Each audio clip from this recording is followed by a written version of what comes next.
Time. Quite the interesting thing to think about or even experience. Nature uses so much time to become perfect. One stream could take thousands of years to get to the perfect flow from point A to point B. Us as people, we've taken so little time to become how we are now. And according to how old the Earth is, we're still just a brand new element that has just been placed. All of human movement is meant to be very fast, and we are a very impatient species that has advanced through time in a matter of seconds.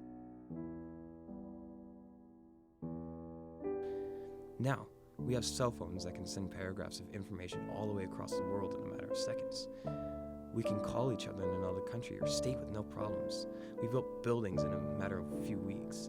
The human species has evolved, advanced, and created so quickly that with the blink of an eye you could possibly miss everything.